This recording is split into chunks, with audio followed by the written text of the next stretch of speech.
أشهد أن لا إله إلا الله وحده لا شريك له وأشهد أن محمدا عبده ورسوله أما بعد فأعوذ بالله من الشيطان الرجيم بسم الله الرحمن الرحيم الحمد لله رب العالمين الرحمن الرحيم مالك يوم الدين إياك نعبد وإياك نستعين اهدنا الصراط المستقيم صراط الذين أنعمت عليهم غير المغضوب عليهم ولا الضالين. Wie ich bereits in der vergangenen Freitagsansprache erwähnt habe, als die Botschafter des heiligen Propheten sallallahu alaihi wasallam zurückkehrten, informierten sie den heiligen Propheten sallallahu alaihi wasallam über das Kommen einer Karawane oder einer Armee. Als der heilige Prophet sallallahu alaihi wasallam erfuhr, dass das Heer der Quraysh zur Verteidigung ihrer Handelskarawane näher rückt, so beratschlagte sich der heilige Prophet sallallahu alaihi wasallam mit seinen Gefährten.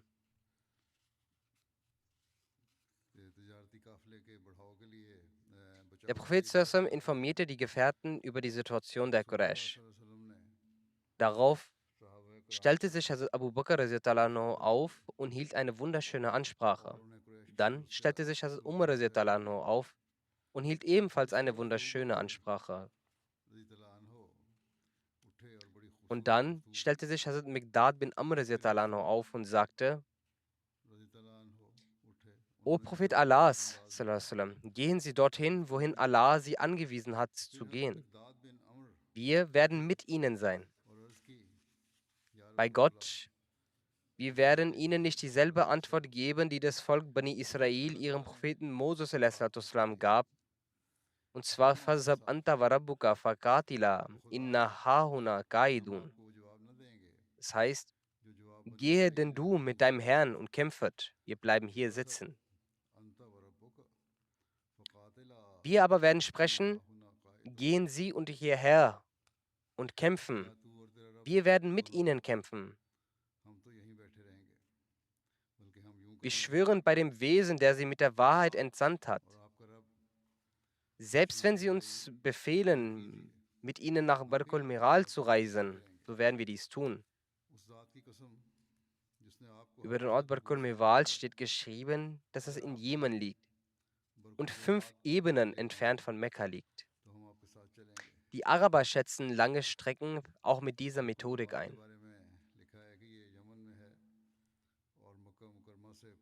Die Gefährten sagten dann weiter: Wir werden mit ihnen gemeinsam gegen den Feind kämpfen, bis sie dort ankommen.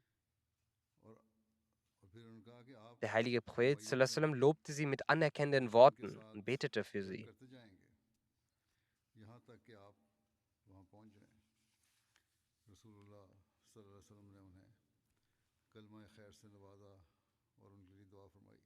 Ein Schriftsteller schreibt, dass Barkul Miqwal südlich von Mekka liegt und etwa 430 Kilometer entfernt ist. Es liegt ganz weit weg, es ist ganz weit weg, abgelegen von den Ortschaften.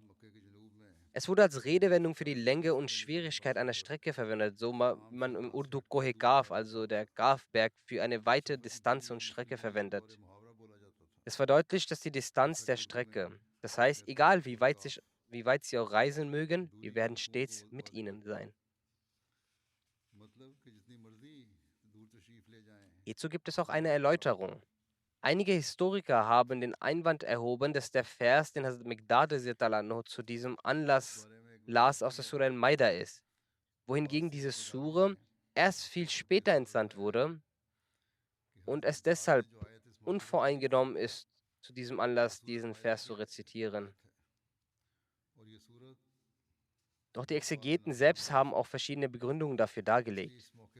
Beispielsweise, dass die Muslime die Aussage der Bani Israel von den Juden selbst gehört haben oder ein Überlieferer es später hinzugefügt hat. Nichtsdestotrotz, dieser Einwand hegt keinen großen Wert, da in den Geschichtsbüchern diese Überlieferung sehr oft Erwähnung findet. In dem Kommentar von Sahih Bukhari namens Fath al-Bari, das von Ibn Hajar verfasst wurde, steht geschrieben: Die Behauptung, dass die gesamte Surah al-Maida im Hajjatul Wida, also der letzten Pilgerfahrt des Propheten zusammen, entsandt wurde, ist nicht richtig. Einige Verse der Sura wurden lange vorher schon entsandt. Und eines dieser Verse rezitierte Hazrat Miqdad anlässlich der Badr-Schlacht. Es kann aber auch stimmen, dass man es von den Juden gehört hat.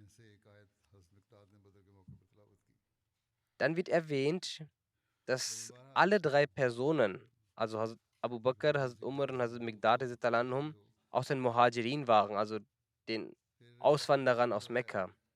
Es war der Wunsch des heiligen Propheten zusammen, dass er die Meinung der Ansar einholt, also jener, die in Medina lebenden Muslime. Der heilige Prophet zusammen sagte: O ihr Menschen, beratschlagt mich. Damit meinte der heilige Prophet zusammen die Ansar. Ein Grund dafür könnte auch sein, dass anlässlich der Berte Uqba sie gesagt haben: O Prophet Allahs, auch wenn wir bis jetzt nicht ihre Sorge tragen, bis sie nicht in unsere Stadt kommen. Doch sobald sie in unsere Stadt Medina eintreten werden, so werden wir für sie sorgen.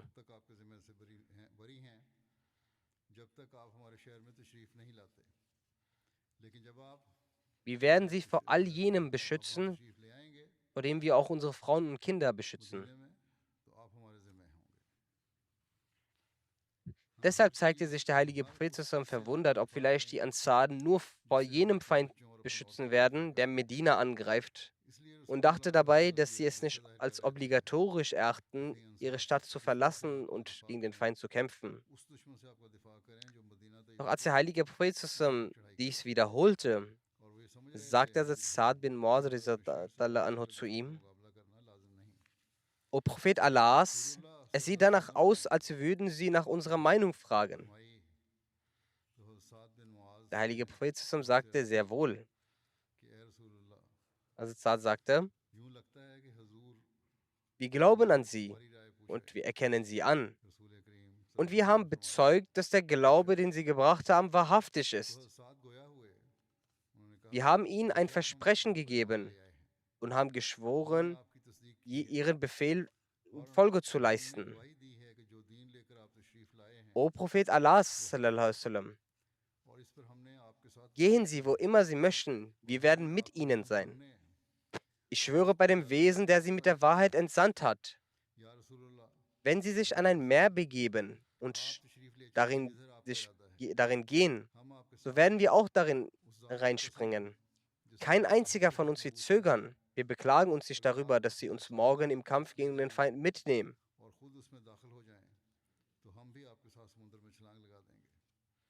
Wir sind geduldig im Kampf und loyal im Kampf gegen den Feind.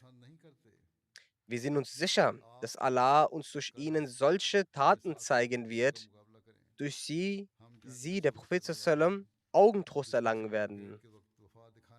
Nehmen Sie uns mit den Segnungen Allahs mit. In einer Überlieferung von Sahih Muslim wurden diese Worte Hazrat Sa'd bin Ubadah zugeschrieben. Doch aus den meisten Überlieferungen gehört hervor, dass Hazrat Sa'd bin Ubadah an der Schlacht von Badr nicht teilnahm. Die Historiker haben daraus entnommen, dass eventuell zweimal die Gefährten um Rat gefragt wurden. Das erste Mal, als der Prophet zusammen in Medina über die Karawane erfuhr und Hazrat Ubadah radhiyallahu anhu diese Ansprache hielt. Und das zweite Mal, als der Prophet zusammen auf einer Reise war und sich beratschlagen ließ und Sa'd bin Mu'adh dies sagte. Das sind die verschiedenen Kommentare, die die Kommentatoren verfasst haben. Es stimmt aber, dass es Sa'd bin Mu'adh radhiyallahu anhu dies sagte.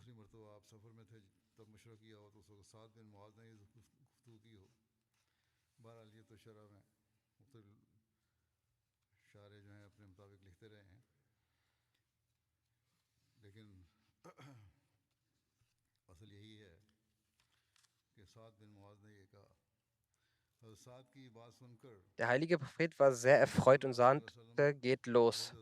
Allah hat mir von zwei Gruppen über eine Gruppe das Versprechen gegeben, dass wir obsiegen werden. Ich schwöre bei Allah, dass ich die Städte sehe, wo die Feinde getötet werden. Als die Sahaba diese Worte hörten, waren sie sehr erfreut, aber waren auch erstaunt und fragten, Hal zakarta lana al-kitaba? Das heißt, O Prophet Allahs, wenn sie schon vorher über die Armee der Quraysh wussten, wieso haben sie uns in Medina schon nicht darüber informiert, dass wir gegen eine Armee kämpfen werden, damit wir uns vorbereitet haben? Trotz dieser Botschaft und der Beratschlagung und der Kunde des heiligen Propheten, sallam, dass über beide Gruppen die Muslime besiegen werden, so wussten die Muslime immer noch nicht genau, dass sie gegen welche Armee sie kämpfen werden. Und sie gingen davon aus, dass sie gegen eine der Machtherren zu kämpfen haben und waren erfreut oder hatten den Wunsch gehegt, eher gegen die Handelskarawane zu kämpfen, da diese schwächer ist. Also Muslim oder sagt, als während der Schlacht von Badr die Schlacht außerhalb von Medina stattfinden sollte,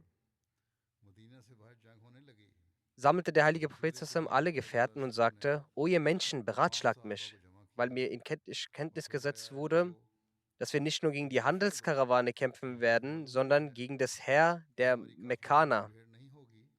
Einer nach den anderen der Muhajirin gab seinen Ratschlag und sagte, O Prophet Allahs, kämpfen Sie ruhig, wir werden mit Ihnen sein.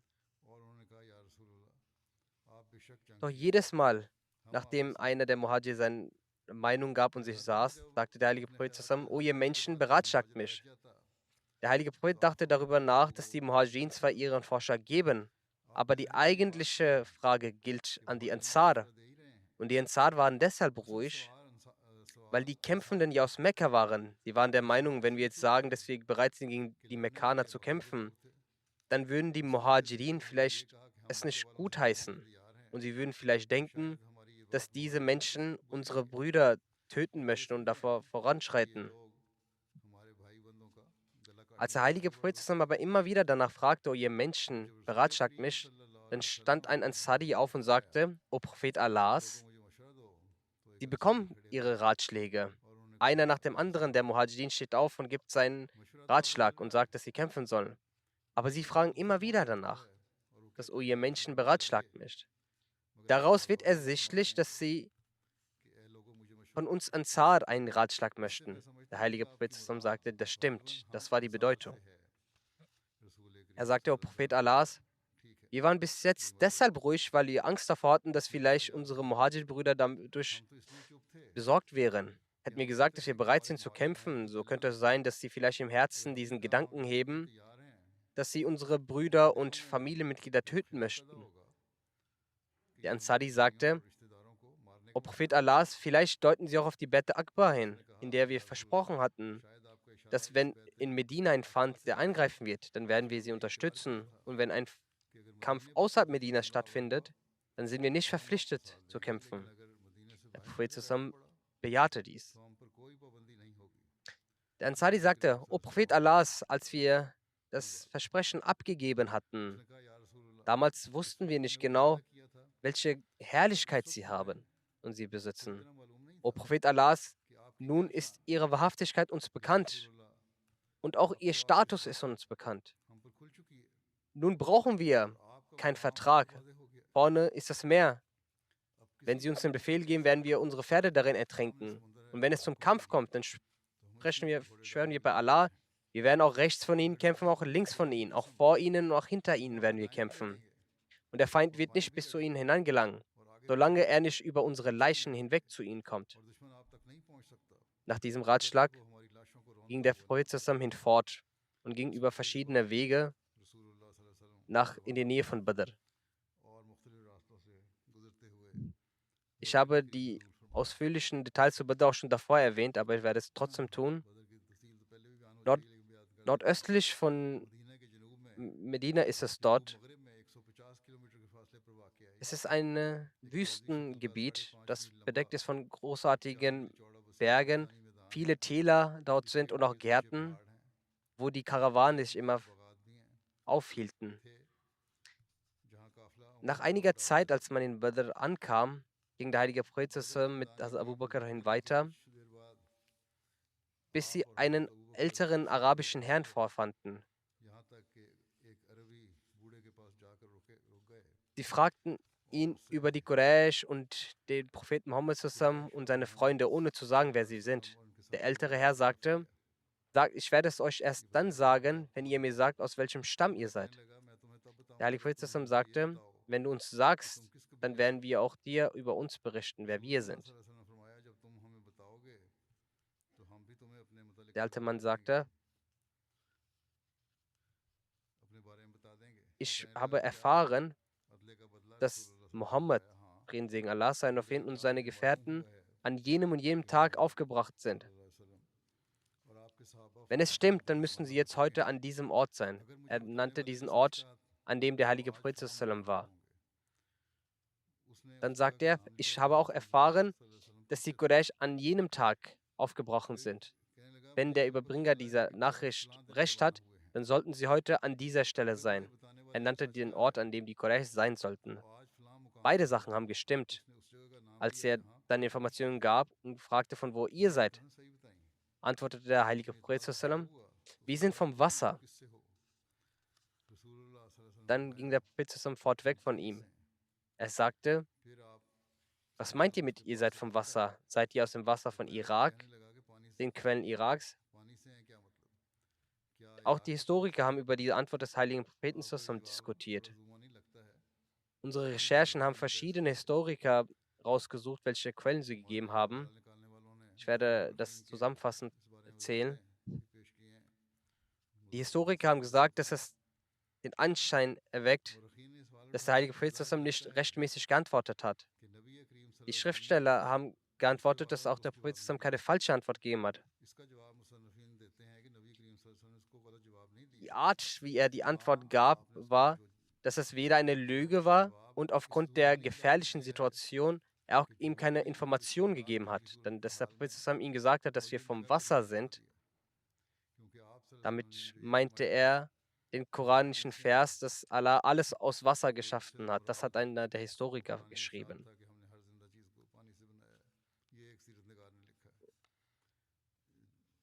Einer sagt, dass es die Art und Weise der Araber war, dass dort, wo die Menschen lebten, haben sie sich gerne mit der Name der Quelle beschrieben, dass ich aus jener Quelle oder aus jenem Brunnen bin. Eine Antwort kann auch sein, dass der heilige Prophet ihm von der Quelle von Badr berichtet hat, wo die Armee Halt gemacht hat, aber in dieser Art es gesagt hat, sodass der ältere Herr dachte, dass der Prophet aus Irak ist. Und trotz dessen, dass sie beide in einer Richtung sind. Allah weiß es aber besser. Dann ging der Prophet zurück zu den Gefährten. Als es Abend wurde, hat der Prophet Hazrat Ali, Hazrat Zubair bin Awam und Asad bin Abi Waqas mit weiteren Ashab-Gefährten Richtung der Quelle von Badr geschickt, damit die Informationen einholen. Die fanden zwei Diener, die das Wasser an die Quraysh bringen sollten. Beide wurden befragt. Das war, während der Prophet stehend sein Gebet verrichtete.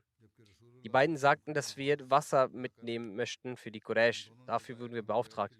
Die Gefährten glaubten ihnen nicht und dachten, dass sie vielleicht Arbeiter von Abu Sufyan sind. Deshalb hielten die Sahaba sie beide gefangen.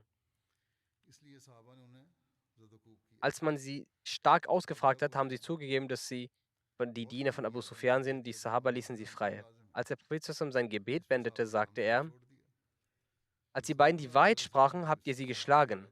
Und als sie gelogen haben, habt ihr sie gehen lassen. Bei Gott, sie haben die Wahrheit gesagt, auch wenn sie die Bedienstete der Quraysh sind. Dann wandte der Prophet sich zu den beiden und sprach, setzt mich in Kenntnis über die Quraysh. Sie antworteten, dass sie hinter diesem Berg auf der anderen Seite des Tals niedergelassen haben. Dann fragte der heilige Prophet zusammen, wie viele sind es dann? Sie sagten, sehr viele. Also es wurde nach der Anzahl gefragt, sie sagten, wir wissen es nicht. Der heilige Prophet zusammen fragte, wie viele Kamele schlachten sie täglich für den Verzehr? Sie antworteten manchmal 9, manchmal 10. Daraufhin sagte der heilige Prophet, sallallahu alaihi wasallam, dass sie zwischen 900 und 1000 sein müssen, aufgrund des Essens der Kamele. Dann fragte der Prophet zusammen, welcher Führer der Quraysh dabei sind. Daraufhin zählten sie einige der Namen der Führer aus, darunter Abu Jahl, Utbah, Shayba, Hakim bin Nizam und Umayyah bin Khalf. Dann wandte sich der heilige Prophet zusammen an die Gefährten und sagte, Hasa Makkatu, Akkat alaikum, afala zakabidha.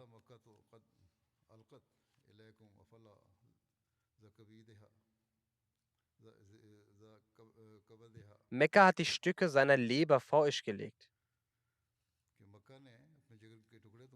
Also Mirza Bashir Mitzab schreibt diesbezüglich, der Prophet zusammen sprach zu den Gefährten, Hasa Makkatu, Akkat alaikum,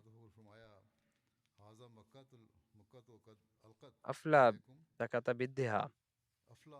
Das heißt, seht, Mekka hat die Stücke seiner Leber vor euch gelegt. Dies sind überaus kluge Worte, die natürlich aus dem Mund des heiligen Propheten zusammen entsprangen. Anstatt dass sie im Namen solcher Individualitäten Furcht bei einigen ängstlichen Muslimen einflößten, haben diese Worte motivierende Einflüsse gehabt, dass Allah sie als Jagdobjekte für die Muslime entsandt hat.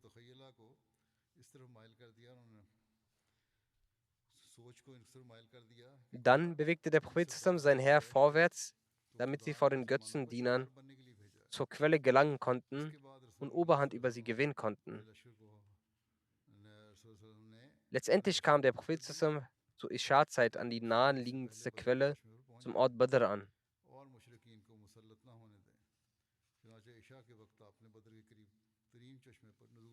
Zu diesem Anlass gab Hazrat Khubab bin Munzir einen Vorschlag. Als der Prophet zusammen an die naheliegendste Quelle zum Ort Badr ankam, fragte Hazrat Khubab bin Munzir den Propheten zusammen, ob der heilige Prophet auf Geheiß Gottes diesen Ort ausgewählt hat oder es ein Gedanke des heiligen Propheten zusammen selbst war.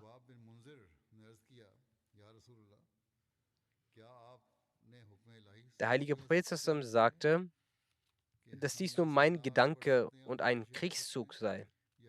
Dann sagte Hazrat Khubab, dass dies kein idealer Ort ist und sie an einer solchen Quelle sich niederlassen sollten, die noch näher an die Quraysh gelegen ist. Alle anderen Quellen sollten geschlossen werden und wir sollten ein Fass mit Wasser füllen. Dann sollten wir in die Schlacht ziehen, damit die Gegner keinen Zugang zum Wasser haben.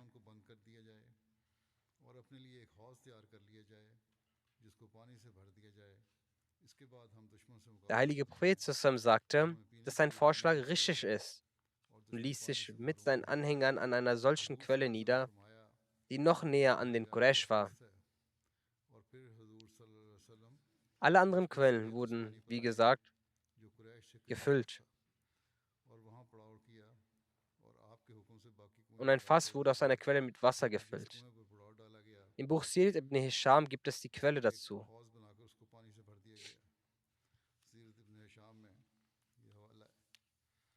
Nachdem der Ort ausgewählt wurde, stellte sich nun die Frage, wo sich der Prophet zusammen niederlassen sollte. Gemäß Sa'd bin Mu'az, dem Führer des Stammes Aus, haben die Gefährten einen Bereich im Schatten des Feldes ausgewählt.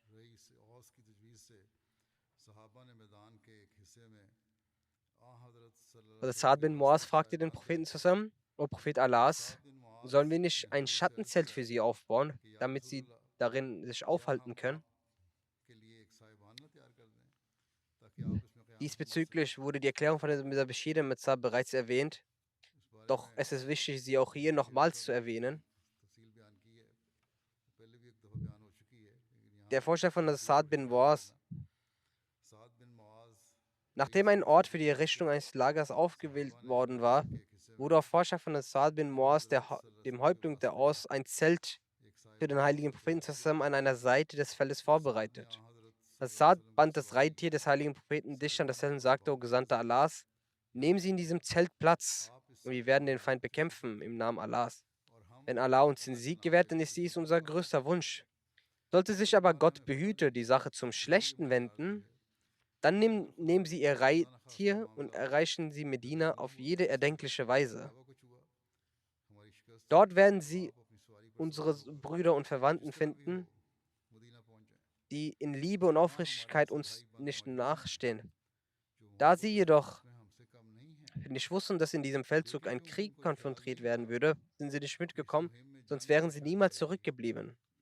Wenn sie aber sich von der Situation informiert werden, dann werden sie bereit sein, ihr Leben zu geben, um sie zu beschützen.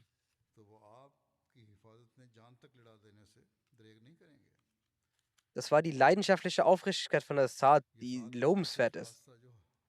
Aber kann man sich vorstellen, dass sich der Prophet Allah jemals vom Schlachtfeld fliehen würde? Wir sehen, dass im Schlachtfeld von Hunain ein Heer von 12.000 Mann dem Rücken, aber dieses Zentrum der göttlichen Einheit wankte kein Zentimeter. Auf jeden Fall wurde das Zelt vorbereitet. Und Assad und einige andere Ansar umstellten es und hielten Wache. Der heilige Prophet zog sich zusammen mit Hazrat Abu Bakr in dieses Zelt zurück. Die ganze Nacht hindurch flehte der heilige Prophet weinend und klagend zu Allah.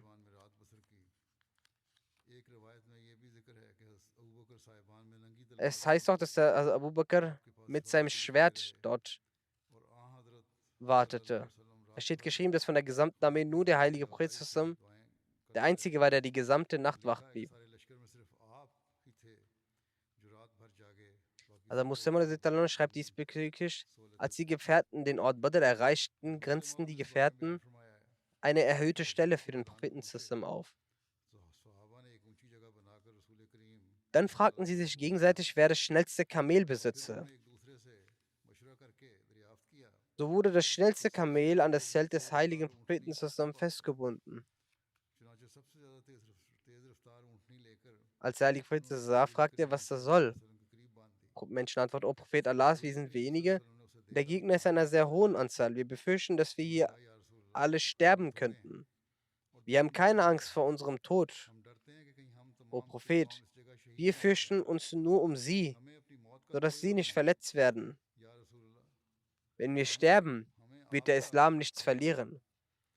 Doch mit ihnen ist der Islam verbunden. Dafür ist es wichtig, dass wir für ihre Sicherheit sorgen. O Prophet Allahs, als Abu Bakr haben wir für ihre Sicherheit bestimmt. Und dies ist ein überdurchschnittlich schnelles Kamel. Sollte es also dazu kommen, dass wir einer nach dem anderen sterben sollten, dann steht dieses Kamel zur Verfügung, mit dem sie nach Medina gelangen können. Und kommen sie in Mekka, Medina an. Dort gibt es auch weitere Brüder von uns. Ihnen war nicht bekannt, dass eine Schlacht stattfinden wird.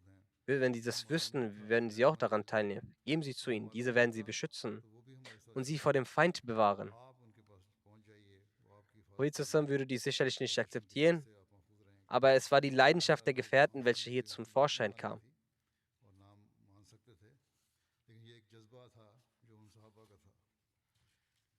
Also Muslim sagt diesbezüglich, als Ali hat einmal gesagt, dass der mutigste und tapferste unter den Gefährten Abu Bakr war.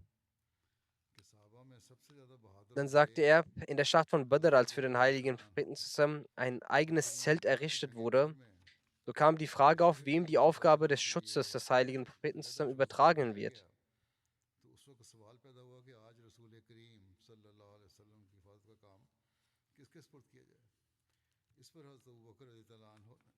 Daraufhin nahm Abu Bakr sofort ein bloßes Schwert und stand auf, und er hat an diesem sehr gefährlichen Moment mit viel Tapferkeit die Pflicht von seinem Schutz erfüllt. So sind die Quraysh am frühen Morgen von ihrem Platz vorangeschritten.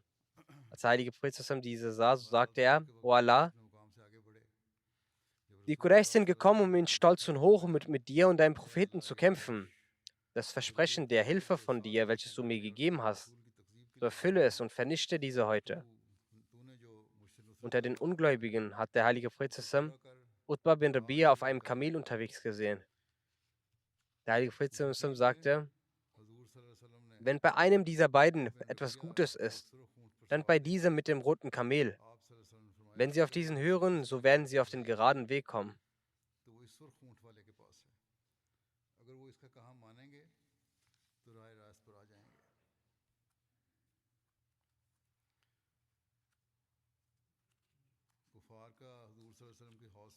Es gibt auch eine Überlieferung der Ungläubigen, wie diese vom Brunnen Wasser tranken, obwohl die Muslime die Wasserstelle in Besitz genommen hatten. Als die Menschen in die Ortschaft von Badr kamen, begann eine Gruppe von ihnen Brunnen des heiligen Propheten Wasser zu trinken. Unter ihnen war auch Hakim bin Hizam. Der heilige Prophet sagte, lass diese das Wasser trinken. Wer in jedem Tag aus dem Brunnen Wasser getrunken hatte, sind alle getötet, außer Hakim bin Hizam, welcher danach zum Muslim wurde. Und als er immer den Schwur äußerte, dann sprach er auch, bei jedem Wesen, das mich bei der Schlacht von Badr erlöst hat.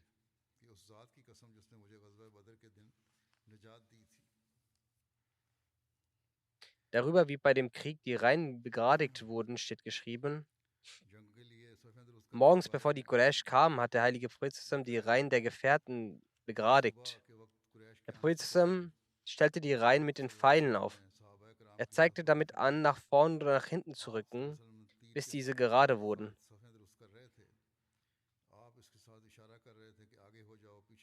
Der heilige Prophet übergab Hazrat Musa bin Umair nun die Flagge.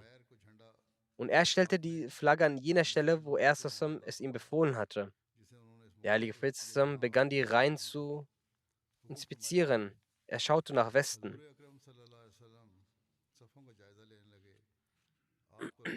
In dieser Zeit, als der heilige Prophet die Reihen richtete, erfahren wir von einer merkwürdigen Begebenheit, welche von Hazrat Swab bin Razia ist, wodurch die Liebe des heiligen Propheten ersichtlich wird.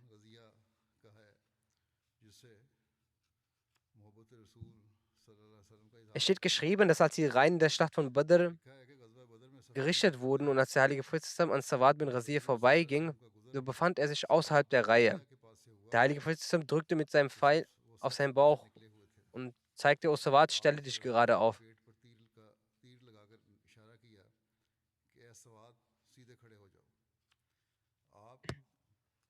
Also Sawad sagte, O Prophet Allah, sie haben mir Leid zugefügt. Sie wurden von Allah mit Gleichbehandlung und Gerechtigkeit gesandt. Geben Sie mir eine Entschädigung dafür. Sie haben den Pfeil auf meinen Bauch gedrückt. Der Prophet hob das Tuch von seinem Bauch auf und sagte, nehme deine Rache. Als Sawad umarmte ihn und begann, seinen Körper zu küssen. Der heilige Prophet fragte, O Sawad, wieso hast du das getan? Er antwortete, O Prophet Allahs, Sie sehen, was für eine Zeit es ist. Es ist Kriegszeit. Ich weiß nicht, ob ich am Leben bleiben werde oder nicht. Ich hatte nun den Wunsch, dass sich die letzten Momente von mir mit Ihnen vergehen, dass diese so vergehen, dass mein Körper Ihren Körper berührt. Der Prophet betete Gutes für ihn. Das waren die Szenarien der Liebe und Zuneigung. Ich werde inshallah das Übrige später erwähnen. Und möchte auch einige Verstorbene erwähnen. Einer von ihnen ist Herr Qari Muhammad Ashik Saab, welcher der Lehrer der Jami Ahmadiyya war. Und er war auch zuständig für das Madrasatul Hifz, beziehungsweise er war der Direktor gewesen. Er ist in den vergangenen Tagen im Alter von 85 Jahren verstorben in der Live-Rajiun. Er war durch die Gnade Allahs ein Musi. Qari Ashik Saib hatte, nachdem er den Heiligen Koran auswendig gelernt hatte und nachdem er die Regeln der Rezitation erlernt hatte, aber noch bevor er die Ahmadiyyat annahm, in verschiedenen Orten von Pakistan in den Schulen der Ahl Hadith die Möglichkeit kaum zu lehren und zu lernen. Er hatte selbst das Bett abgelegt.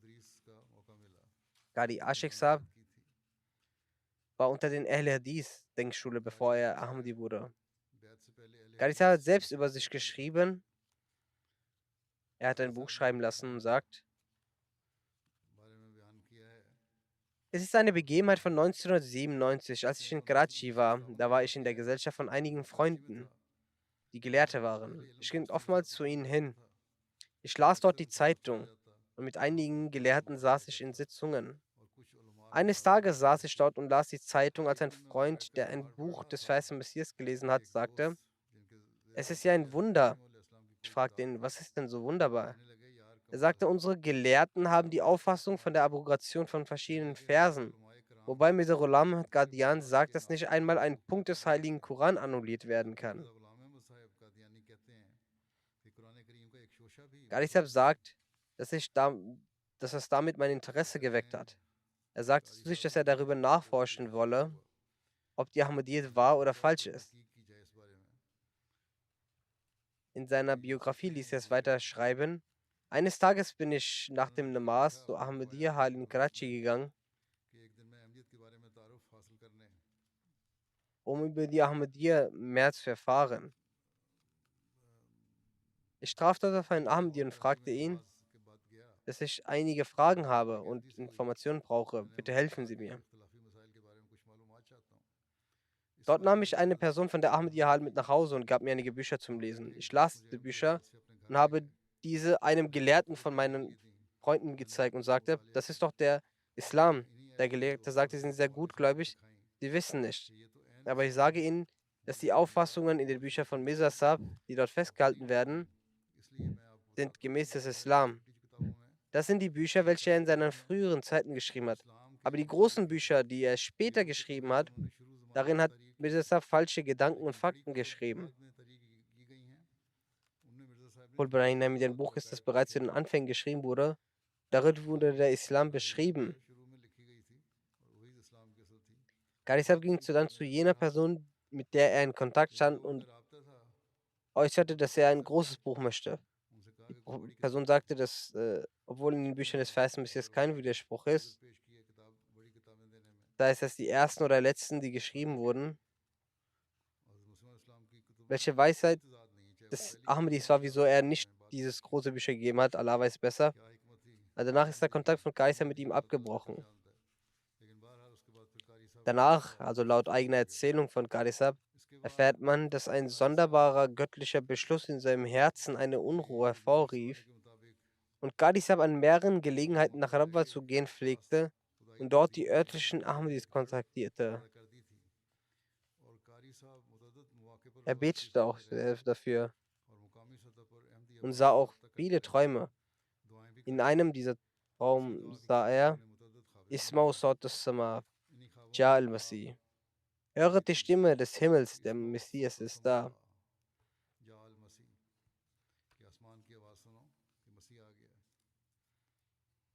Qadisab sagt, zu diesem Zeitpunkt wurde meine Aufmerksamkeit nicht auf die Ahmadiyyat gelenkt. Doch nachdem ich ein Ahmadi wurde, wurde mir klar, dass diese Träume erfüllt wurden. Von den verschiedenen Träumen, die er hatte, gehört auch dieser Traum dazu. Qadisab schreibt, wenn ich auf die Begebenheiten in meinem Leben zurückblicke, dann denke ich, dass es allein Gottes Gnade war, dass meine Aufmerksamkeit immer wieder auf die Jamaat Ahmadi gelenkt wurde und ich Rechtsleitung erfuhr.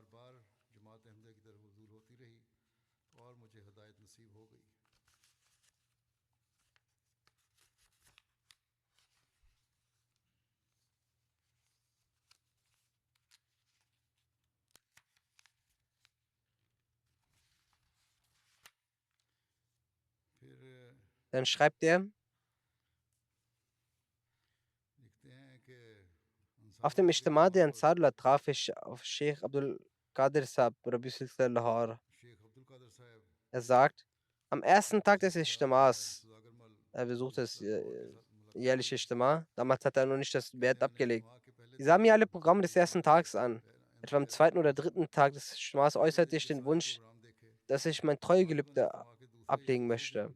Also gingen wir zum Büro Islao Shad in die Zentrale und meine Wenigkeit füllte die Formulare aus und wurde mit dem Licht der Ahmadiyyat erleuchtet.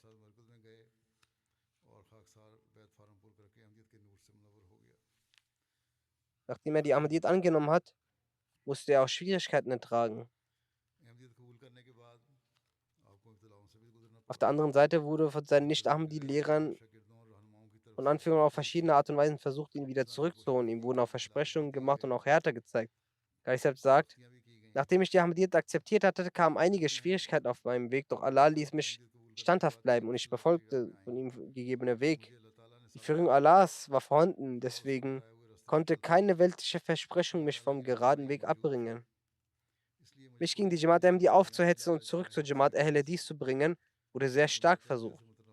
Doch aufgrund der Farbe des Glaubens, die durch Gottes Gnade mich gefärbt hatte, blieben sie trotz vieler Versuche wertlos, folglos, mich zurückzuholen. Sein Ehefand mit einer Witwe stand, die bereits 3 Kinder hatte. Er selbst hatte eine Tochter. Über seine Jamaati-Aktivitäten steht geschrieben, er sagt, ich traf an einem Tag in der Moschee Sufi Khudabah Zedvi Sahib und er sagte mir, dass Mirza Tane mit Sahib, er war damals in Charge für Waqf Jadid, ausrichten lassen hat, dass ich sie nach Rabwa mitbringen soll.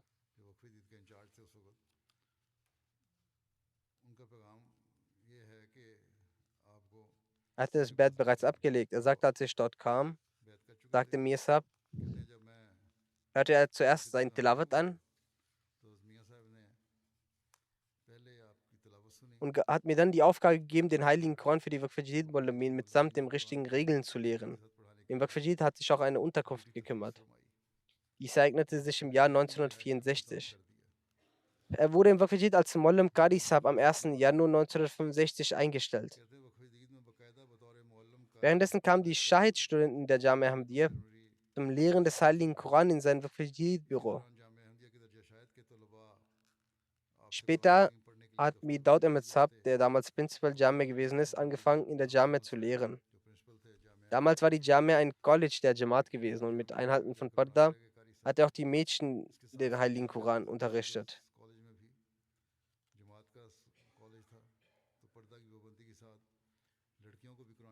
Im Januar 1969 ist er in Charge von der Hafiz-Klasse Rabwa Hafiz Shafiq Sahib verstorben. Principal Jami Mirdad Ahmed Sahib hat zu Hafiz Sahib gesagt, er soll ab und zu zum Unterricht kommen und den Unterricht leiten. Während dieser Tage fand der Unterricht in der Mubarak-Moschee statt. Auch ich erinnere mich daran, dass die Jungen dort saßen und den Koran lernten. Khalifatul Masih III. Hat für die Hafiz-Klasse Qadi Sahib als Verantwortlichen bestimmt und dazu geschrieben, er wird im Waqf Jadid lehren und auch der Hafiz-Class lehren. So wurde er offiziell am 1. Juni 1971 für die Hafiz-Class eingestellt.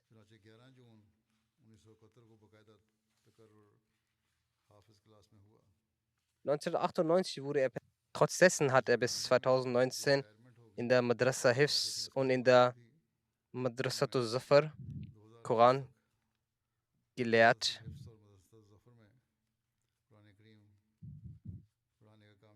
Anlässlich der Jalsa Salana 1964 erhielt er zum ersten Mal die besondere Möglichkeit, das Tilawat zu rezitieren.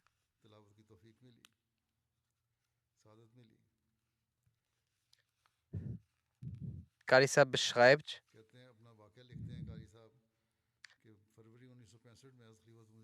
dass er die Möglichkeit hatte, mit dem dritten Khalifen eine Mulakat zu machen.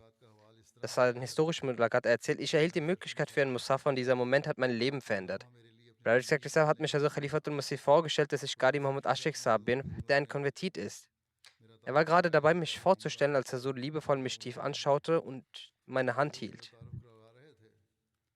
Ich genoss diesen besonderen Moment.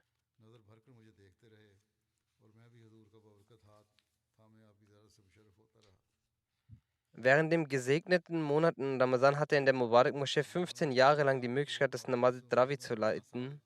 Abdul Malik Khan Sahib Nazir Islah Shahad Markazir sagte einmal zu ihm, in der Mubarak-Moschee werden sie für das Namaz-e-Tahajjud und Namaz-e-Tarawih immer wieder zur Duty eingeteilt, weil Hazrat Khalifatul Masih III. Rahimullah ihr Tilawat sehr mochte.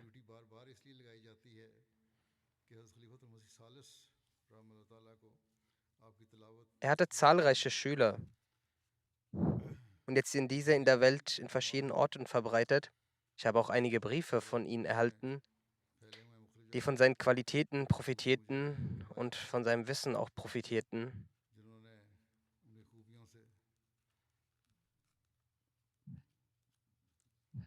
Sie berichten auch davon, möge Allah, der Mächtige, ihm einen hohen Rang im Paradies gewähren und in ihren Kindern und Nachfolgern seinem Wunsch entsprechend die Gebete und Aufrichtigkeit entwickeln.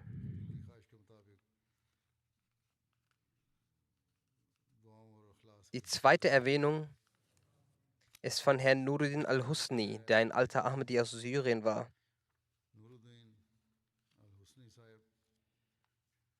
Heutzutage war er in Saudi-Arabien.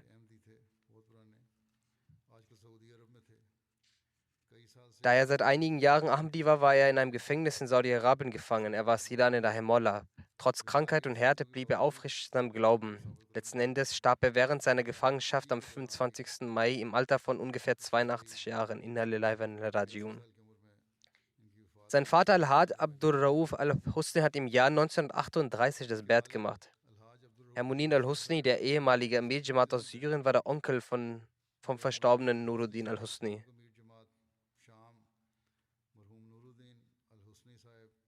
Der Verstorbene wuchs seit der Kindheit in einer Umgebung mit islamischer Ethik und der Liebe zum Khilafat auf.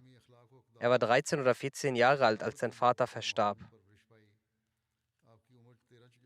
Er hielt sich meistens in der Gesellschaft von Herrn Munin al-Husni auf und er lernte von ihm vieles über die Jamaat.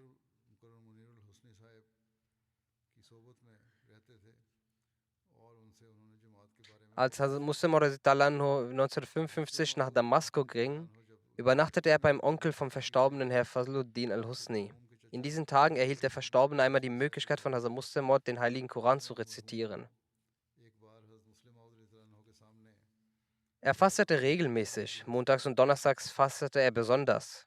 Er rezitierte den Heiligen Koran sehr gerne und verpasste nie das Tahajjud-Gebet. Bis zum letzten Tag seines Lebens im Gefängnis blieb er bei seinem Glauben und blieb standhaft mit der Jamaat. Er glaubte daran, dass die Hilfe Allahs, des Allmächtigen, nahe ist. Er sagte das jedem seiner Gefängnisinsassen. Und dann verblieben ist seine verwitwete Ehefrau, die keine Ahmadi ist, aber sie war ihrem Mann gegenüber sehr treu stets und während seiner Gefangenschaft leistete die Frau große Opferbereitschaft. Er hinterlässt 3 Söhne, Herr Abdul Rauf Husni, Herr Mohammed Moaz al-Husni und Herr Fawaz al-Husni. Er hat auch eine Tochter, Zainul Husni, auch Enkel und Enkelin hat er. Alle sind durch die Gnade Allahs aufrichtige Ahmadis. Der Sohn des Verstorbenen, Herr Moaz al-Husni, schreibt: Mein Vater wollte, dass wir alle Geschwister mit voller Überzeugung in die Jamaat eintreten. Und Alhamdulillah, wir haben mit vollem Glauben das Bai'at gemacht. Als wir in Saudi-Arabien waren, haben wir nach der Jamaat gesucht. Der verstorbene Herr Hashim, der in Großbritannien lebte, arbeitete auch dort. Er hatte ein Treffen mit ihm und es gab Kontakt und bis zu seinem Lebensende war er, sagt er selbst, war unser Vater in den Diensten der Jamaat beschäftigt.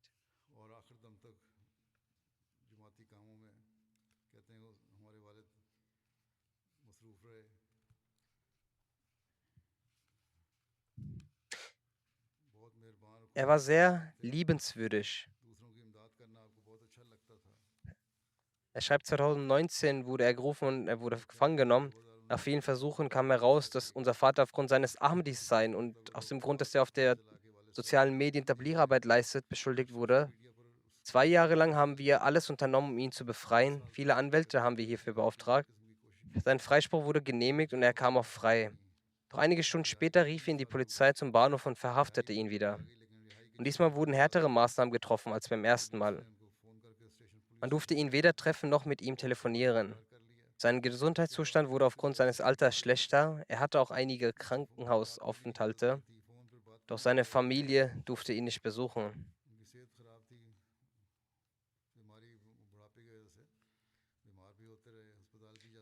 Sein älterer Sohn Abdurrauf, welcher in Kanada lebt, schreibt, dass er sehr viel Liebe und Vertrauen für die Jamaat hegte und in seinem Glauben standhaft war. Und der Sohn erwähnt nochmal die Aufrichtigkeit und die Gebete seines Vaters.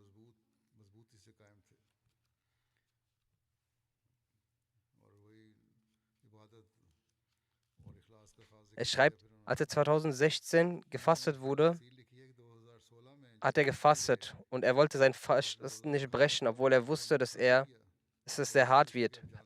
Als der Beamte ihm Wasser gab, lehnte er dies ab und was er fastete. Dann bat er um Erlaubnis, das Gebet zu verrichten. Er erlaubte es ihm und er betete vor ihm. Daraufhin sagte der Beamte, dass er genauso betet wie wir auch. Das beeindruckte den Beamten und er ließ ihn gehen. Doch im Dezember 2019, ohne einen Grund zu nennen, wurde er erneut verhaftet und in diesem Zustand starb er. Inna lillahi wa inna ilaihi rajiun. Möge Allah ihm Gnade erweisen und barmherzig zu ihm sein und seine Ränge erhöhen und seine Kinder auch seinen Taten folgen lassen. Nach dem Gebet werde ich auch das Janaza-Gebet verrichten.